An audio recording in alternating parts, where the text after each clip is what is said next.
এরপর হাত মুখ ধুয়ে চপ্পর একটা ভাত ঘুম হবে।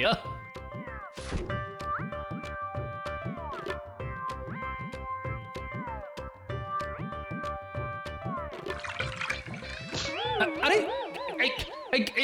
কে কে কে কে? যা বাবা, এই ভর দুপুরে কে আবার আমার সাথে মশকরা শুরু করলো রে বাবা? দেখি।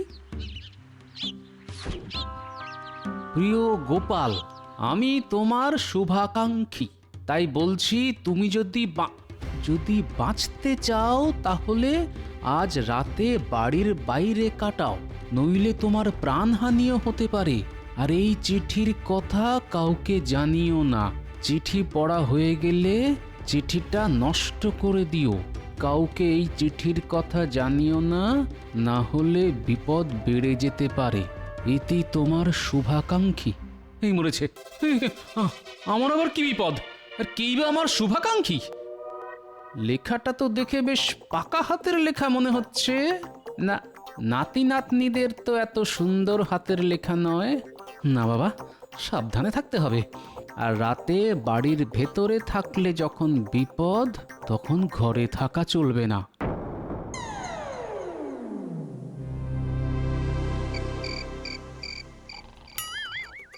কে জানে বাবা, কখন কি বিপদ হয়ে যায়। আমাকে ঘুমিয়ে পড়লে চলবে না, আর বাড়ির ভিতরেও থাকা যাবে না। যাই যাই একটু বাড়ির বাইরেটাতেই পায়চারি করি।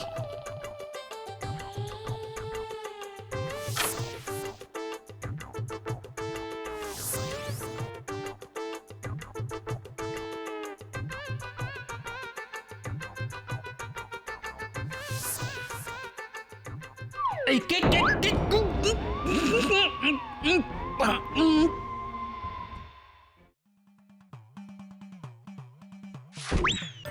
আমি কোথায়? কোথায় আমি? তুমি এখানে? সন্তামনা গোপাল চাঁদ। হ্যাঁ, আপনি? তো কি, আর আমিও আছি। গোলুমলু গোপাল চাঁদকে ধরে এনেছি। আমাকে তো কে একটা কালো চাদর চাপা দিয়ে ধরে আনলো। উজির অনেক বুদ্ধি খাটিয়ে তোমাকে ধরে এনেছে। এবার তোমাকে আমি দাস করে রাখবো। কেন জাহাপনা? আপনার মহলের দাসেরা কি আকিবাজ? ফাঁকিবাজ না ফাঁকি চিল সেসব কৈফত তোমাকে দিতে পারবো না। তোমাকে আমরা ধরে এনেছি, এবার কায়দা করে ফায়দা লুটবো। একে একে কৃষ্ণনগরের রাজসভা ফাঁকা করে দেব।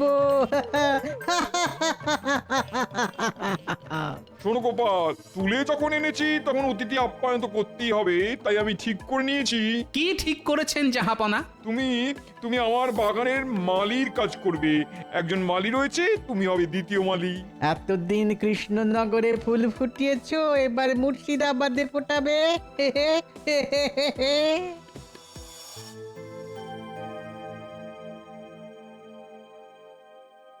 দেখেছো দেখেছো, আজকেও গোপাল এখনো এলো না। রোজ দেরি, রোজ দেরি। আজ গোপালের বদলে গোপালের বউ রাজসভায় কেন? মহারাজ, আপনি কিছু একটা করুন। গোপাল বউ, তুমি কি হয়েছে? এরকম কাঁদছো কেন?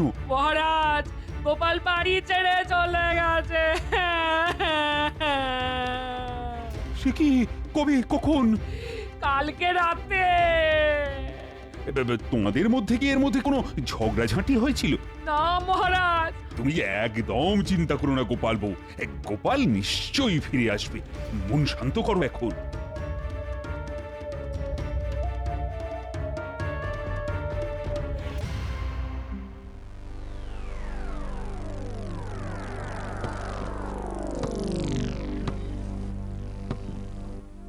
শোনো গোপাল, তোমার মাটি কাটা হয়ে গেলে এই মাটি গোবরের সাথে মেশাবে, তারপর পচা কোল দিয়ে মেশাবে। ঠিক আছে জাহাপনা। আমারও দিন আসবে জাহাপনা। এখন খাটিয়ে নিন, খাটিয়ে নিন।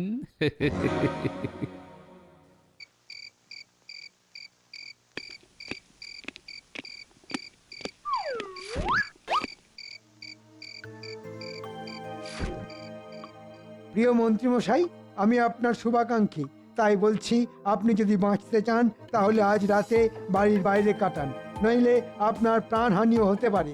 আর এই চিঠির কথা কাউকে জানাবেন না।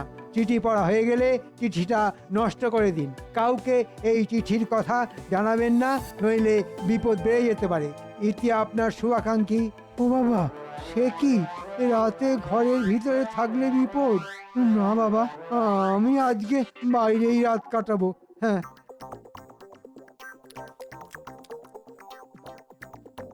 কি গো, শোবে না? না না, আমার ঘুমালে চলবে না। তুমি ঘুমাও, আমি একটু আসছি। ওই ওই দেখেছো দেখেছো লোকটার কাণ্ড? রাত দুপুরে কি যে মতিভ্রম হয় কে জানে বাবা। কে জানে ঘরের ভিতরে কি বিপদ হবে। আমার গিন্নির কোনো বিপদ হবে না তো? চিঠিতে তো তেমন কিছু লেখা ছিল না।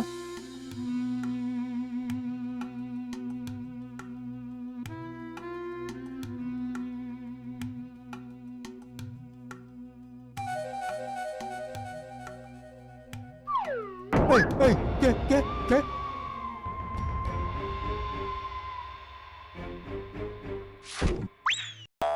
উফ, আমার কতদিনের স্বপ্ন কৃষ্ণচন্দ্রের সব সভাসদরা আমার হয়ে কাজ করবে।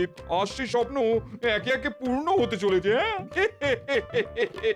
যাও মন্ত্রী, বাসন মাজো গিয়ে। উজির, কৃষ্ণচন্দ্রের মন্ত্রীকে দেখিয়ে দাও কোথায় সব বাসনপত্র আছে। আচ্ছা জাহাপানা। আমি কৃষ্ণনগরের মন্ত্রী, আমি বাসন মাজবো না।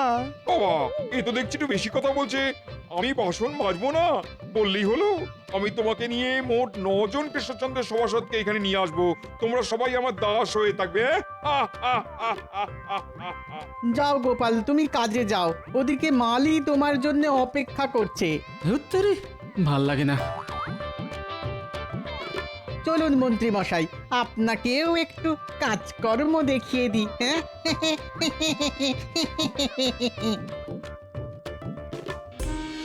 একে একে নবরত্নকে যত্ন করে এখানে নিয়ে আসবো, তারপর নিমন্ত্রণ করে আনবো কৃষ্ণচন্দ্রকে। কান টানলে মাথা আসবেই আসবে।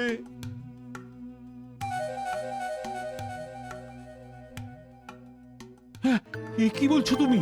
কালকে রাতে মন্ত্রীও চলে গেছে? হ্যাঁ মহারাজ। ওহো, এ তো মহা মুশকিল হলো।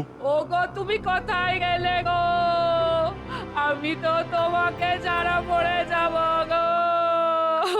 শান্ত হও, শান্ত হও গোপাল বউ, শান্ত হও। গোপাল নিশ্চয়ই ফিরে আসবে। আমি দেখছি কি করা যায়। সভাসদগণ, আজকে আর রাজসভা হবে না। তোমরা এসো। গোপাল বউ, মন্ত্রী বউ, তোমরাও এসো। আমি প্রহরীকে পাঠিয়ে দেখছি কোথাও ওদেরকে খুঁজে পাওয়া যায় কিনা। ও গো, তুমি কোথায় চলে গেলে গো?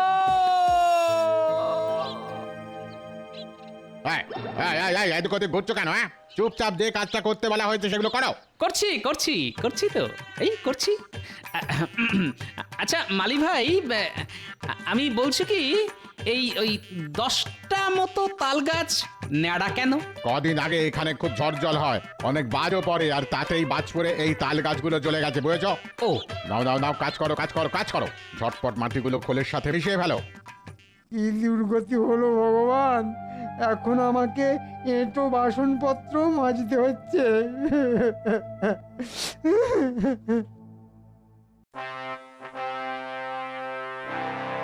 উজির, এক কাজ করো। বলুন জাহাপানা। আজ থেকে এই নবরত্নই আমাদের সেবা যত্ন করবে, তাও আবার বিনামূল্যে। আচ্ছা জাহাপানা, আমি আজকেই সব চাকর মালি সবাইকে ছুটি দিয়ে দিচ্ছি। হ্যাঁ, আপনি বললে কি আমরা মেনে নেব নাকি? হ্যাঁ, এ বলে কি, তোমাদেরকে আচ্ছ্বাসের সবক দেওয়ার জন্য আমি প্রস্তুত রেখেছি 90 জন প্রহরী, বুঝেছো? আমি কি কাজ করব? আমি তো লেখা ছাড়া কিছুই পারি না। তুমি আমার আঙুর ছাড়িয়ে দেবে, আর আমাকে গল্প পড়ে পড়ে শোনাবে। বিজ্ঞানী ঘর দুয়ার ঝাঁট দেবে, সেনাপতি কাপড় কাচবে, পণ্ডিত ঘর মুছবে। এই যে তালিকা, এদের লেখা আছে কে কি কি করবে, ঠিক আছে? বুঝি সবাইকে সবার কাজ শুরু করে দিতে বলো, আর কৃষ্ণচন্দ্রকে চিঠি পাঠিয়ে ডেকে আনো। আচ্ছা জাহাপানা।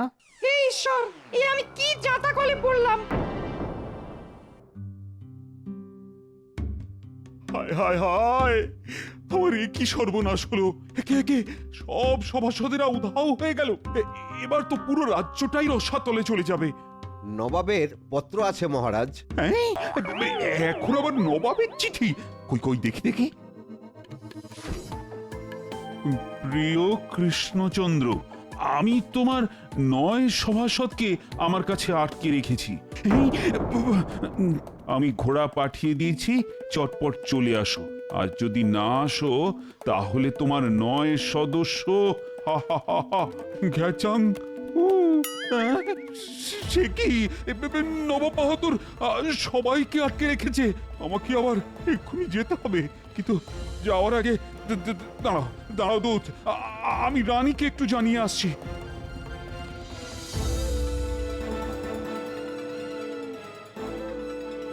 রানী, ও রানী, আমি নবাবের কাছে যাচ্ছি। নবাব সবাইকে আটকে রেখেছে। হ্যাঁ, সে কি মহারাজ? শোনো রানী, তুমি এক কাজ করো, আমি যখন ঘোড়ায় উঠবো তুমি তখন রাজবাড়ির পায়রাটা আমার সাথে উড়িয়ে দিও। আচ্ছা মহারাজ, আচ্ছা, আপনি সাবধানে যাবেন।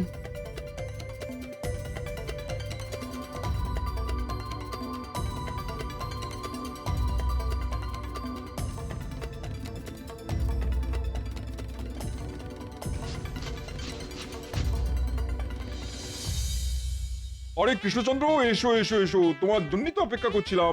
দেখো দেখো দেখো, তোমার 9 রত্নকে কেমন যত্ন করে রেখেছি দেখো। আপনি দয়া করে ওদের ছেড়ে দিন, যা শাস্তি দেওয়ার আমাকে দিন। আরে এত তোলা হচ্ছে কেন? কবে তো ধরেছি, সবাই কাজ করছে, এখন থেকে তুমিও আমার হয়ে সারাদিন কাজ করবে। এ কি তোমরা কাজ ছেড়ে এখানে এসেছো কেন? মহারাজের সাথে দেখা করতে এলাম। দরদ যেন আমার উতলে পড়ছে।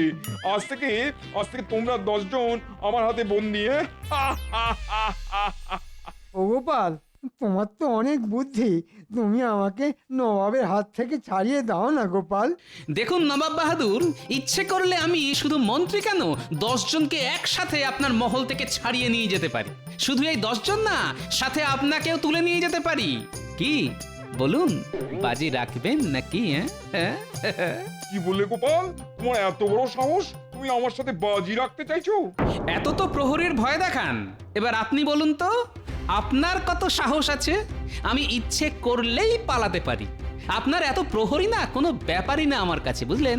ঠিক আছে, বাজি। তুমি যদি 1 সপ্তাহের মধ্যে সবাইকে নিয়ে পালাতে পারো, তাহলে আমি তোমাকে 10 ঘোড়া মোহর উপহার দেবো। যাও। আর হ্যাঁ, আমি সব প্রহরীকে ঘরের ভিতরে রাখবো, নিজে পাহারা দেবো। দেখি দেখি এবার তুমি কি করে তোমার খেল দেখাও। ঠিক আছে, এখন আমি কাজে গেলাম, ঠিক সময়ে বুঝে যাবেন। নিজের কাজে যান। আর কৃষ্ণচন্দ্র, তুমি একটা কাজ করো, আমার হাত পাটা কদিন একটু ব্যথা করছে, একটু টিপে দাও তো। আমি আপনার হাত পা টিপবো? যা বলছি তাই করো।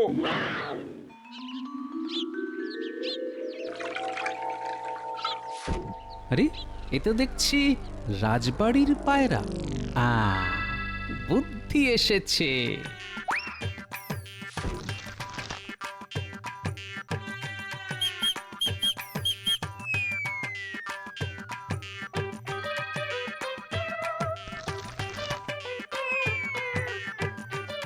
যা, ব্যাস, এবার শুধু সময়ের অপেক্ষা।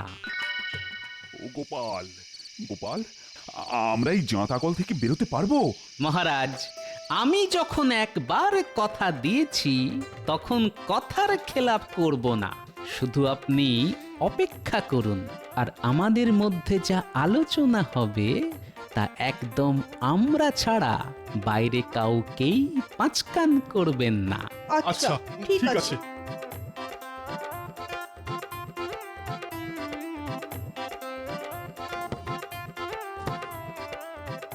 ভালোই হয়েছে, সব কর্মচারী তাড়িয়ে দিয়েছে। এখন আমার এই পরিকল্পনা সফল করতে বেশি খাটাখাটনি করতে হবে না। বাহ, এই তো, এর মধ্যে পায়রাটাও চলে এসেছে।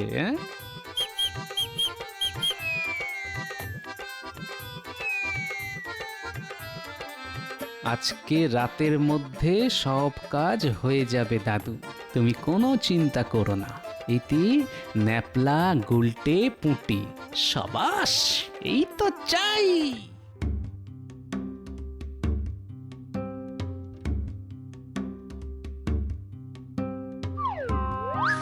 কে? আমি আপনার শুভাকাঙ্ক্ষী। আজকে রাতে আপনি ঘরের বাইরে বেরোবেন না, নইলে সমূহ বিপদ নেমে আসবে। কি আমার বিপদ নেমে আসবে? আমি নবাব, আমি আজকে রাতে বাইরেই বেরিয়ে থাকবো, দেখবো কার কত সাহস।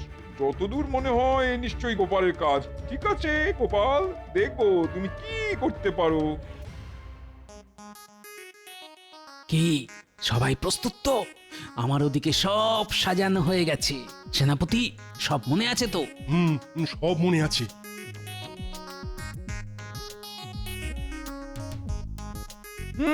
আমার সাথে বাজি, কত বড় সাহস! এই এই ছাড়ো, ছাড়ো বলছি, ছাড়ো।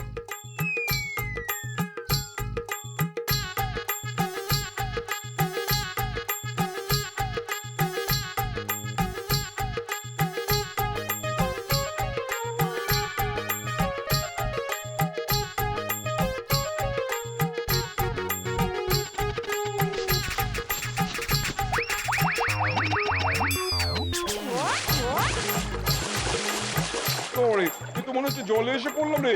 আউচ! আমার কোমরে লেগেছে। এই মা! এ কি, আমাকে কোথায় নিয়ে এসেছো? দূরে, আপনার মহলের বাইরে, পুকুর পাড়ে। সাবাস সাবাস গোপাল, তোমার বুদ্ধির জন্যই আজ আমরা সবাই নবাবের মহল থেকে বাইরে আসতে পেরেছি। হ্যাঁ, এ কি করে সম্ভব? তোমরা তো আমার মহলের ভেতরেই ছিলে, সদর দরজা তালা বন্ধ করেছিল, আর তালার চাবি তো আমার ট্যাঁকে। বুদ্ধি থাকলে সবকিছুই সম্ভব নবাব বাহাদুর। এবার 10 ঘোড়া মোহরটা কখন পাবো? শর্ত মতো আমরা সবাই বাইরে বেরিয়ে এসেছি, আর আপনাকেও বাইরে নিয়ে এসেছি। দিয়ে দেবো, দিয়ে দেবো, শর্ত অনুযায়ী সব দিয়ে দেবো। সত্যি গোপাল, এতদিন তোমার উপর হিংসা করতাম, কিন্তু আজ তুমি আমাদের উদ্ধার করার পর বুঝতে পারলাম তুমি মানুষটা খারাপ না। আমার ইচ্ছে করছে তোমাকে এক্ষুনি বুকে জড়িয়ে ধরি। থাক মন্ত্রী মশাই, আমার ভুঁড়ির চাপে আপনার পাঁজর ভেঙে যেতে পারে। নবাব বাহাদুর, চলুন তাহলে কৃষ্ণনগরে। এবার আপনি আমাদের ওখানে থাকবেন আর আমাদের রাজ্যের হয়ে কাজ করবেন। ভুল হয়ে গেছে গোপাল, ক্ষমতার বসে আমি যা না দায়ী করেছি, তোমাদের সবাইকে ধরে এনে খাটিয়েছি। কৃষ্ণচন্দ্র, তুমি আমায় ক্ষমা করো কৃষ্ণচন্দ্র। ঠিক আছে জাহাপানা, কিন্তু এর কখনো এরকম কারণে অকারণে আমাদের পেছনে লাগলে আমরাও কিন্তু আর ছেড়ে কথা বলবো না। চলো চলো গোপাল, আমরা রাজ্যে ফিরে যাই। কিন্তু এতটা রাস্তা পায়ে হেঁটে যাব? ওই দেখুন, ন্যাপলা গুলটেরা গরুর গাড়ি নিয়ে আসছে। আমরা গরুর গাড়িতে যাব। জয় গোপালের জয়। জয় গোপালের জয়! যা, পাখিগুলো বসকে গেল।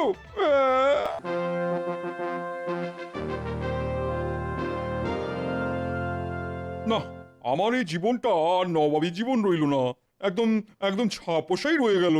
এ আপনি কি কথা বলছেন জাহাপানা? আপনি হলেন সারা বাংলার নবাব। আপনার কথায় বাংলার লোকজন উঠবে বসবে, উঠবে বসবে। কোথায় উঠছে বসছে? যতবার আমি কোনো না কোনো একটা প্যাঁচ কষছি, ততবার কৃষ্ণচন্দ্র কোনো না কোনো উপায় ঠিক প্যাঁচ খুলে বেরিয়ে যাচ্ছে। মাঝে মাঝে ইচ্ছে করে। উপায় তো জাহাপানা একটাই, গোপাল।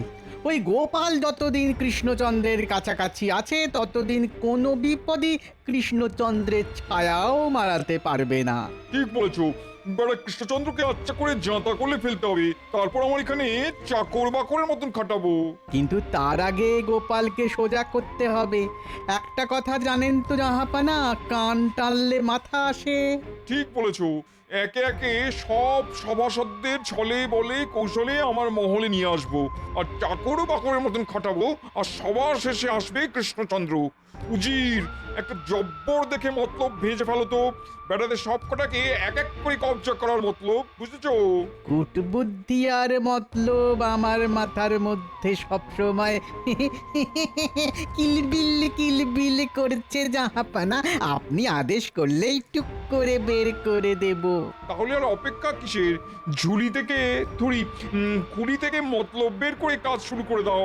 যথা আজ্ঞা জাহাপানা।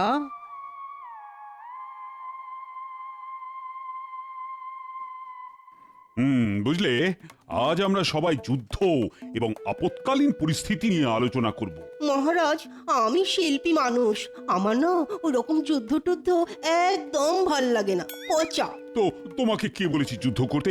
যাও যাও যাও, তুমি শুধু লিখে যাও। মহারাজ, আমি যুদ্ধ করতে প্রস্তুত। শুধু আমার হাতে ঢাল তরোয়াল ধরিয়ে দিন, তারপর দেখে নেব কার গায়ে কত জোর। ঠিক আছে, হয়েছে হয়েছে হয়েছে। আচ্ছা গোপাল, তুমি কি বলো? বলছি মহারাজ, ওই যুদ্ধের আগে সব থেকে বড় ব্যাপার হচ্ছে ওই রণকৌশল তৈরি করা। একটা যুদ্ধ একমাত্র রাজাকে পরাস্ত করেই জেতা যেতে পারে, তাই আপনাকে সব সময় খুব সুরক্ষিত থাকতে হবে। কখন কি বিপদ আসে বলা তো যায় না। একদম ঠিক কথা বলেছো গোপাল। এমন ভাবে বলছে যেন গোপাল আপনার অষ্টপ্রহরের দেহরক্ষী। মনে করুন, যুদ্ধ না করে আপনাকে অন্য রাজ্যের রাজা ছলে বলে কৌশলে তুলে নিয়ে চলে গেলে তখন কি হবে? আমার মতে তখন রাজবাড়ির উচিত মহারাজের সাথে রাজবাড়ির পায়রাটাকে ছেড়ে দেওয়া, যাতে সে মহারাজের প্রতিটা পদক্ষেপে নজর রাখতে পারে। এটাও তুমি একটা বেশ ভালো কথা বলেছো। আর আমার মতে যুদ্ধ করার জন্য সব থেকে বেশি যেটা প্রয়োজনীয় সেটা হলো দেহের বল। তাই তোমরা আজ থেকেই ব্যায়াম করা শুরু করো।